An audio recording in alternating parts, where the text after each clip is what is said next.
السلام علیکم دوستو، آج ہم بات کرنے والے ہیں ویسٹ انڈیز کے بارے میں۔ سمندر کا ایک حصہ جو ہر طرف سے خوبصورتی سے گھرا ہے۔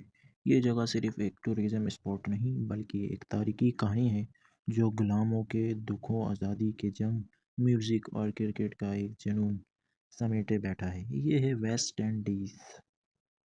جب کرسٹوفر کولمبس 1492 میں امریکہ کی تلاش میں نکلا تو اس نے غلطی سے ایک نئے جزیرے علاقے پر قدم رکھا۔ یہ جگہ اصلی انڈیا نہیں تھی، مگر پھر بھی اس نے اس کا نام انڈیز رکھ دیا۔ جب اصلی انڈیا اور یہ جگہ الگ الگ سمجھی گئی تو ان جزیروں کو ویسٹ انڈیز کہا جانے لگا۔ یہ ایک علاقہ نہیں بلکہ ڈزنز آف کنٹریز اور آئی لینڈ کا مجموعہ ہے، جس میں Jamaica, Trinidad Tobago, Barbados, Lucia, Dominican Republic, Haiti اور بھی بہت سے چھوٹے بڑے جزیرے شامل ہیں۔ لیکن ویسٹ انڈیز کی تاریخ صرف خوبصورتی تک محدود نہیں، یہ ایک جگہ ہے جہاں غلامی کا ایک اندھیرا دور بھی رہا ہے۔ 16ویں صدی میں جب اسپین، برطانیہ، فرانس اور نیدرلینڈ نے ان جزیروں پر قبضہ کیا تو انہوں نے دیکھا کہ یہ علاقہ سوگرنس گانا کی فارمنگ کے لیے پرفیکٹ ہے، لیکن اس فارمنگ کے لیے انہیں مزدور چاہیے تھے۔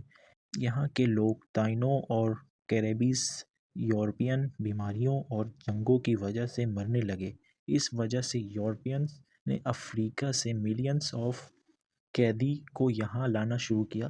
ویسٹ انڈیز کے غلام صرف ایک بزنس کا حصہ بن گئے۔ یہ لوگ پلانٹیشن میں کام کرتے، جانور کی طرح ٹریٹ کیے جاتے اور ان کا کوئی بھی حق نہیں ہوتا تھا۔ یہ نظام لگ بھگ 300 سال تک چلتا رہا اسی طرح، لیکن ہر ظلم کا ایک انجام ہوتا ہے۔ 19ویں صدی کے دور کیریبین کے لوگ اپنی آزادی کے لیے اٹھ کھڑے ہوئے۔ ویسٹ انڈیز کا ایک حصہ دنیا کا پہلا ملک بنا جو ایک سکسیسفل سلیو ریبیلیئن کے ذریعے آزاد ہوا۔ 1804 دھیرے دھیرے برٹش اور فرینچ کالونیز سے بھی سلیوری ختم کی اور ویسٹ انڈیز کے مختلف حصوں کو آزادی ملتی گئی۔ آج انہی لوگوں کی نسل یہاں کی سنسکرتی کا سب سے بڑا حصہ ہے۔ یہ کلچر دکھوں سے نکلا مگر آج وہ دنیا کا سب سے رنگین اور انرجیٹک کلچر میں سے ایک ہے۔ ویسٹ انڈیز صرف تاریخ کا نام نہیں، یہ ایک جذبہ ہے جو میوزک اور ڈانس میں دھڑکتا ہے۔ جمائیکا سے نکلا ایک میوزک جینری ریگی صرف ایک اسٹائل نہیں بلکہ ایک ریولیوشن بن گیا۔ باب مارلے نے اس میوزک کو پوری دنیا تک پہنچایا اور آج بھی ریگائے ایک آزادی کی آواز مانا جاتا ہے۔ اس کے علاوہ کیلیپسو، سوکا اور ڈانس ہال میوزک بھی کیریبین کی پہچان ہے۔ ہر سال یہاں ایک کارنیول فیسٹیول ہوتا ہے جو دنیا کے سب سے بڑے اور کلرفل فیسٹیول میں سے ایک مانا جاتا ہے۔ اس فیسٹیول میں لوگ ٹریڈیشنل کاسٹیوم پہنتے ہیں، اسٹیل پین ڈرم بجاتے ہیں اور پورا شہر ایک ڈانس فلور بن جاتا ہے۔ یہاں کا کھانا بھی ایک الگ ہی کہانی سناتا ہے۔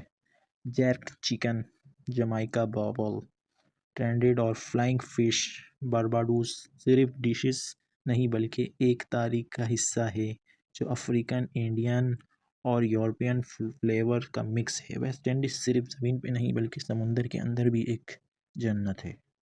ویسٹ انڈیز ایک نیچرل پیراڈائز ہے۔ ڈن ریور فیل جمائیکا ایک ایسی جگہ ہے جہاں پانی ایک اسٹیئر جیسے اسٹیپ بنا کر گرتا ہے۔ دا پیٹرنز لوسیا دو خوبصورت والکینک ماؤنٹین ہیں جو انسیکو ورلڈ ہیریٹیج سائٹ ہیں۔ سب سے انوکھی چیز ہے بایو لومینسٹ بوائس جہاں رات کو پانی چمکانے لگتا ہے جیسے تارے سمندر میں گر گئے ہوں۔ یہ ایک نیچرل ونڈر ہے جو صرف کچھ ہی جگہ پہ پایا جاتا ہے، لیکن اگر ایڈونچر پسند ہے تو آپ دی بلو ہول بلیز جا سکتے ہیں جو دنیا کی سب سے خوبصورت اور ڈینجرس اسکوبا ڈائیونگ لوکیشن میں سے ایک ہے۔ اور اگر کچھ اور انوکھا چاہیے تو ویسٹ انڈیز کا ایک آئی لینڈ مونٹسیرات ایک ایکٹیو والکانو کے اوپر بنا ہے۔ 1995 میں اس کا پورا شہر ایک والکانو کی ایش میں دفن ہو گیا تھا۔ لیکن اگر ایک چیز نے ویسٹ انڈیز کو دنیا بھر میں مشہور کیا ہے تو وہ ہے کرکٹ۔ ویسٹ انڈیز اور کرکٹ ایک جنون جو کبھی کم نہیں ہوا۔ لیجنڈری کرکٹ مومنٹ کی high light, West Indies crowd کا جوش اور پلیئر کا سیلیبریشن۔ ویسٹ انڈیز صرف ایک گیم نہیں، یہ ایک ریبیلین تھی۔ 1950 سے پہلے کرکٹ صرف برٹش ایلائٹ کا کھیل مانا جاتا تھا، مگر ویسٹ انڈیز نے اس گیم کو بدل دیا۔ 1970 اور 80 کے ایرا ویسٹ انڈیز کا گولڈن ایج مانا جاتا ہے۔ ویو رچرڈ کرکٹ کا پہلا بیٹسمین تھا جو بنا ہیلمٹ کے کھیلتا تھا، صرف اپنے کانفیڈنس پر۔ مالکم مارشل اور مائیکل ہولڈنگ جیسے فاسٹ بالرز دنیا کے سب سے ڈینجرس بالرز میں سے ایک مانے جاتے ہیں۔ پھر آیا 2004 کا ٹائم جب ویسٹ انڈیز نے چیمپئن ٹرافی جیتی، اور اس کے بعد 2012 اور 2016 میں T20 ورلڈ کپ بھی جیتا۔ ویسٹ انڈیز پہلی اور آخری ٹیم ہے جو 2 بار T20 ورلڈ کپ جیت چکی ہے۔ آج کے نئے پلیئرز جیسے اینڈرو رسل، نکولس پوران اور شے ہوپ نئے طریقے سے ویسٹ انڈیز کرکٹ کو آگے لے کے جا رہے ہیں۔ ویسٹ انڈیز ایک جگہ جو دلوں میں زندہ رہے گی۔ ویسٹ انڈیز صرف ایک جگہ نہیں، ایک احساس ہے، یہ ایک تاریخ ہے جو ہمیشہ زندہ رہے گی، ایک کلچر جو ہر جنریشن محسوس کرے گی، اور ایک خوبصورتی جو ہر انسان کو اپنی طرف کھینچ لائے گی۔ اگر آپ نے ویسٹ انڈیز نہیں دیکھا تو آپ نے زندگی کا ایک انمول حصہ مس کر دیا۔